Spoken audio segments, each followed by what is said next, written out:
Oi, está chegando até você mais um Drop CCA, onde estamos falando, sobre o temor do Senhor, e hoje vamos abordar o aspecto que Moisés conhecia os caminhos de Deus, E em Êxodo 33, 11, primeira parte do verso, diz: o Senhor falava com Moisés face a face, como quem fala com seu amigo.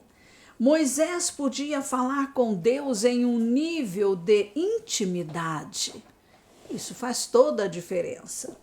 E o resultado disso foi: Deus falando que ele manifestou os seus caminhos a Moisés e os seus feitos aos filhos de Israel.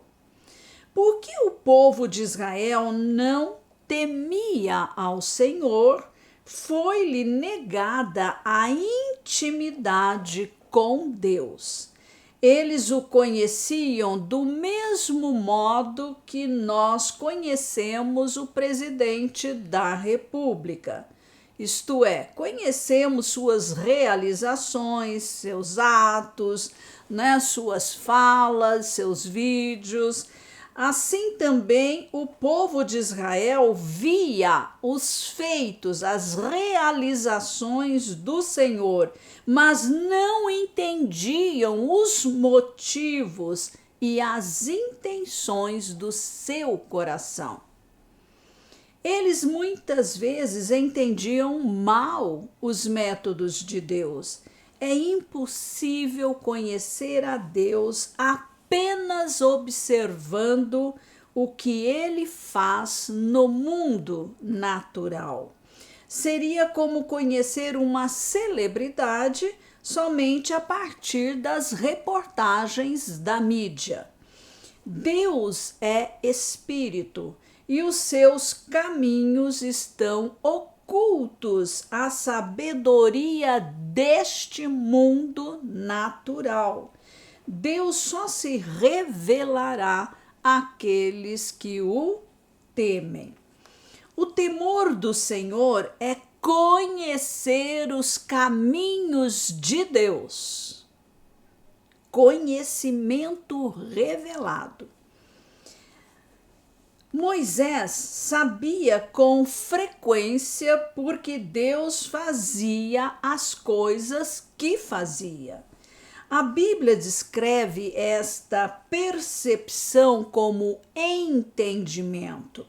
Muitas vezes Deus revelava antecipadamente a Moisés o que ele ia fazer. A Bíblia chama isso de sabedoria. Temer a Deus é obedecer a Ele, mesmo quando parece que isso não será vantajoso para nós. Quando o tememos, Ele nos chama de amigos e revela o porquê ou as intenções e desejos de seu coração. Chegamos a conhecê-lo não pelos atos, mas pelos seus caminhos, suas intenções, o seu desejo, o que está na mente, no plano dele. Jesus disse aos seus discípulos: vocês são meus amigos se fazem o que eu lhes ordeno.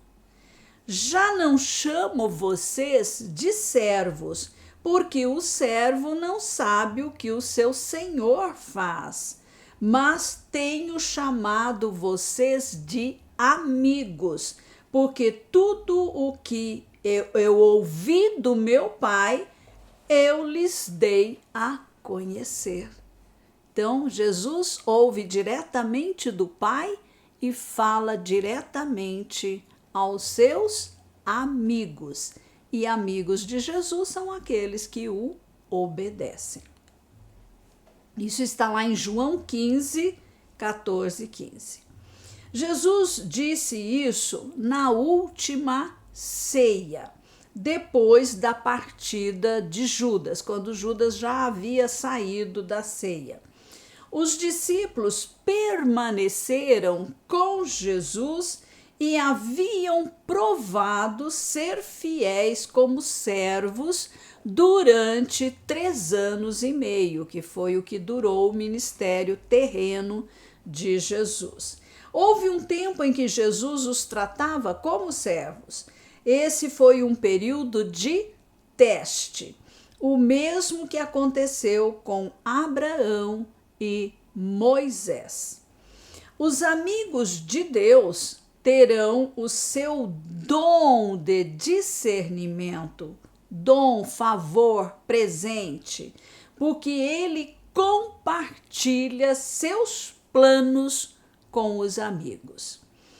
Em Gênesis 18, 17, lemos: ocultarei o meu plano a Abraão? O Senhor confidenciou a Abraão que um julgamento iminente pairava sobre as cidades de Sodoma e Gomorra. Abraão intercedeu e suplicou pelas vidas dos justos, que havia nessas cidades. Somente um amigo fala deste modo com um rei ou um juiz, que tem o poder de exercer o julgamento. Vindo de um servo ou de um súdito, esta petição seria desrespeitosa. Abraão parou, ele foi falando: Senhor, 50, 30, 20, 10.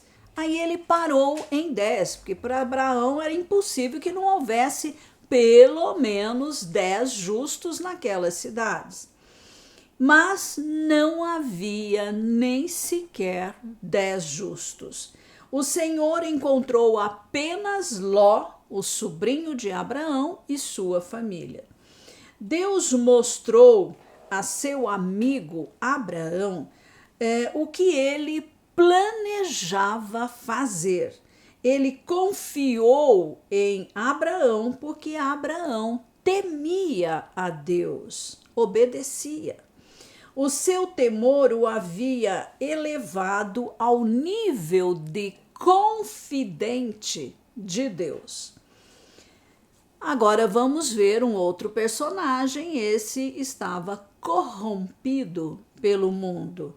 Ló, o sobrinho de Abraão. Pode ter sido considerado justo, mas ele também era mundano. Ele não tinha mais percepção do juízo iminente do que os moradores daquelas 2 cidades malignas. Embora fosse justo, Ló representa os cristãos carnais, aqueles a quem falta o temor ardente e santo de Deus.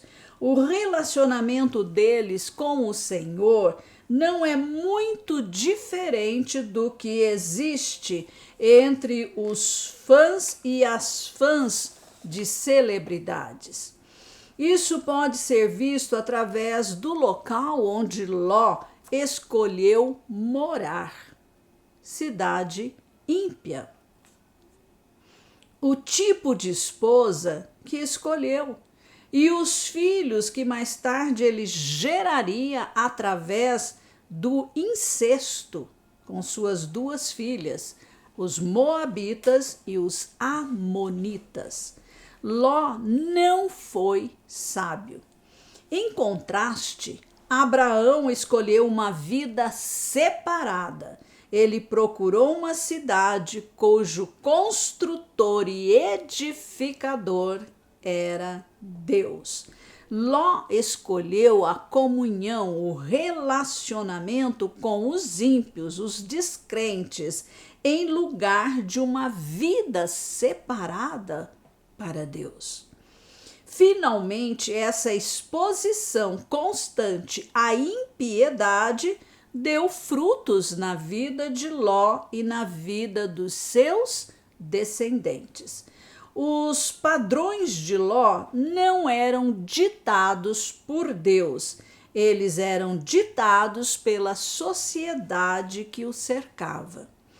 O dia do juízo teria vindo sobre Ló se não fosse pela misericórdia e amizade que Deus tinha com seu tio Abraão.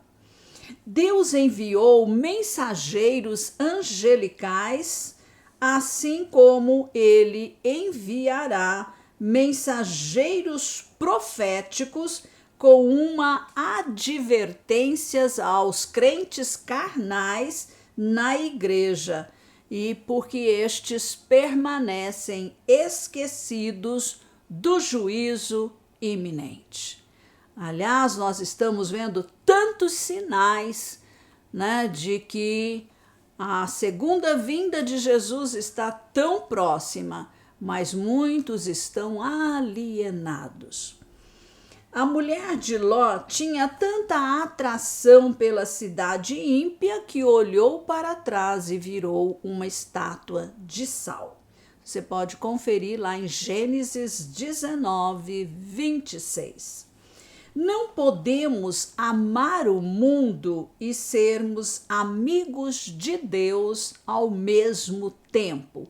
Quando eu me refiro ao mundo, eu não estou me referindo às pessoas, mas ao sistema de valores totalmente contrários à palavra de Deus.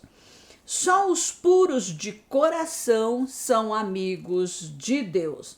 Podemos dizer que amamos a Deus com grande afeição, mas ainda podemos também, ao mesmo tempo, amar ao mundo. Esta é uma armadilha onde milhões de pessoas que estão na igreja estão presas. A verdadeira santidade ou pureza de coração é aperfeiçoada no temor do Senhor. Provérbios 16, 6 afirma: pelo temor do Senhor os homens evitam o mal. Precisamos sair do sistema do mundo e nos separar para Deus. Em Hebreus 12, 14, 15 lemos: procurem viver em paz com todos e busquem a santificação, sem a qual ninguém verá o Senhor. Cuidem para que ninguém fique afastado da graça de Deus. Não podemos receber a graça em vão.